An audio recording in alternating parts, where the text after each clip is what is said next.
जय भीम नमो बुद्धाय। मैं ज्योति सिंह, ग्राम नगला सुबान, थाना सैफई, तहसील सैफई, जनपद इटावा।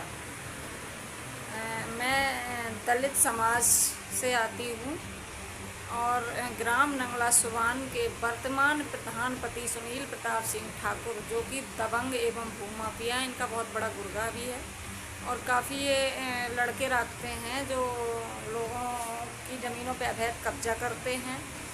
अवैध कब्जा करने के बाद पूरे सैफई तहसील और थाना में सिर्फ इन्हीं गुर्गों की चलती है, दबंग एवं भूमाफियों की। दलितों की कहीं पर भी कोई सुनवाई नहीं होती है। एक मामला ग्राम नंगला सुबान में है, गाटा संख्या 138, जिस पे दबंग भूमाफिया सुनील प्रताप सिंह के द्वारा अवैध कब्जा किया गया है। उसमें अवैध रूप से एक चक्रोड़ डलवाई गई है और एक सरकारी नल बीच खेत में लगवाया गया है, एक लैट्रिन बनवाई गई है और उन्हीं के कुछ साथियों द्वारा अवैध कब्जा लगभग 4000 वर्ग फुट पे जगह पे कब्जा किया गया है। इसकी पैमाइश 2022 में की गई थी, जब मेरे द्वारा प्रार्थना पत्र दिए गए।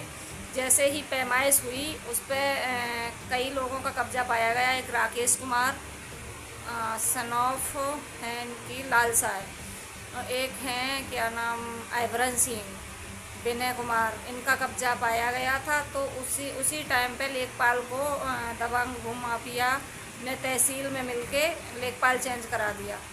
फिर ये मामला चलते चलते मैं बराबर जिलाधिकारी महोदय जी के पास जाती गई। मामला उनके संज्ञान में है, आज भी है, लेकिन कोई सुनवाई नहीं हो रही है। उसके बाद पूरा 3 फरवरी 2024 को पूरे सैफई से शासन प्रशासन की टीम आई हुई थी, जिसमें तहसीलदार जी थे जावेद अंसारी जी, और नायब तहसीलदार नहीं थे शायद मौके पे। तहसीलदार थे, लेखपाल थे आलोक भदौरिया, और आरआई थे राजेश यादव, कुछ ब्लॉक लेवल के अधिकारी थे और 4 थाने की फोर्स लाई गई थी मेरे लिए कि ज्योति को उठवा के 151 में 14 दिन की जेल करवा दो। और दबंगई तरीके से वहाँ खड़े होके जेसीबी ला के इस ग्राम प्रधान पति ने दलितों, उसमें कम से कम 10-12 परिवार के लोग हैं जिनकी ज़मीनें हैं वहाँ पे, उस ज़मीन में गाटा संख्या 138 में सुनील प्रताप सिंह के द्वारा अवैध रूप से प्रशासन मौके पर रख के एक नाला खुदवाया गया और पूरा आबादी का पानी, 2 आबादियाँ हैं गाँव की, दोनों का पानी गाटा संख्या 138 में छोड़वा दिया गया है, जो कि आज तब तालाब के रूप में तब्दील है। 6 महीने हो जाने के बाद आज तक उन दलितों की, हम लोगों की कहीं पर भी कोई सुनवाई नहीं होती है। हम लोग जिला लेवल पे भी गए, मंडल लेवल पे भी गए और तहसील में तो रोज़ जाते हैं, लेकिन किसी भी प्रकार की कोई सुनवाई नहीं होती है। बेचारे बहुत ज़्यादा परेशान, बहुत ज़्यादा गरीब दलित, बेरोज़गार, मजदूर, जिनके बाप नहीं है, बच्चों के छोटे छोटे बच्चे हैं, माँ मजदूरी कर रही हैं और इनके द्वारा बार बार धमकाया जाता है और कहीं सुनाई नहीं होती है। जब जो घटना घटी थी 3 फरवरी 2024 को, उस घटना को लेके मैं जिलाधिकारी महोदय जी के पास गई, मैंने प्रार्थना पत्र दिए।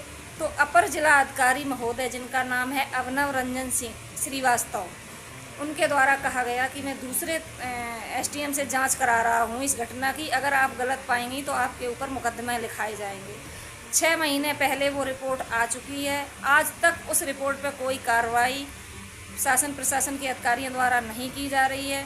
जब मैं अभी कुछ दिन पहले डीएम साहब के यहाँ गई, वो लेके जो मुझे एक कागज़ मुझे दिया गया था जांच का, वो कागज़ लेके मैं जिलाधिकारी महोदय जी इटावा गई, तो जिलाधिकारी महोदय जी ने अपने सिस्टम पे पूरा खोल के देखा और एडीएम अपर जिलाधिकारी महोदय को फ़ोन लगाया और उन्होंने कहा कि जब आप लोग मान रहे हो कि इनके गाटा संख्या में एक अवैध खरिंजा पड़ा हुआ है, एक अवैध नल लगा हुआ है, अवैध कब्जा है और अवैध तरीके से पानी जा रहा है, तो आप लोग क्यों नहीं इसको ठीक कराते, खाली कराओ।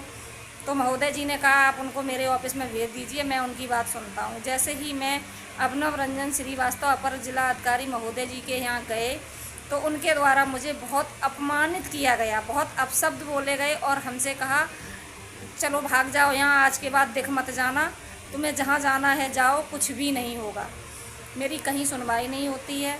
फिर मैं तहसील में गई, तहसील में जाने के बाद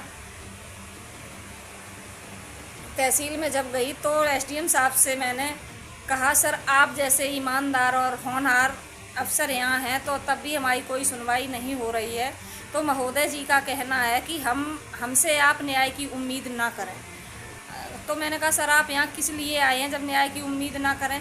तो बोले, जाओ जहाँ जाना हो, मुख्यमंत्री के पास जाओ, प्रधानमंत्री के पास जाओ, जहाँ जाना है आप जाओ, हम आपकी कोई मदद नहीं कर सकते हैं। और मैं वहाँ से चली आई। आज तक मेरी कोई सुनवाई नहीं हुई है। और भूमि माफिया दबंग, इनसे गुर्गे से मुझे जान से मारने की धमकियाँ मिल रही हैं। मेरी एफआईआर भी दर्ज नहीं हो रही है। और अवैध जो पानी चल रहा है वो बराबर चल रहा है, अवैध कब्जा भी है। और वहीं धारा 67 की एक भूमि माफिया पे कब्जा किए हुए है सरकारी जगह पे, उस पर धारा 67 की बड़ी मुश्किल से 3-4 महीने पीछे पड़े तो कार्रवाई की गई। उसका मुकदमा तहसील में तहसीलदार के यहाँ चल रही, लेकिन 1 साल पूरा हो जाने के बाद भी कोई कार्रवाई नहीं हुई है। नंगला सुभान में इतना अत्याचार दलितों के ऊपर होता है, उनकी एफआईआरें नहीं लिखी जाती, उनको मारा जाता है, उनको पीटा जाता है, उनकी ज़मीनों पर कब्जा किया जाता है, लेकिन कोई सुनवाई नहीं होती है। महोदय जी, आपसे नम्र निवेदन है कि आप अपने चैनल के माध्यम से ये माननीय मुख्यमंत्री तक पहुंचाएं कि ये जिला लेवल और तहसील लेवल पर कितना भ्रष्टाचार फैला हुआ है, इस भ्रष्टाचार को ख़त्म करें। जय भीम, नमो बुद्धाय।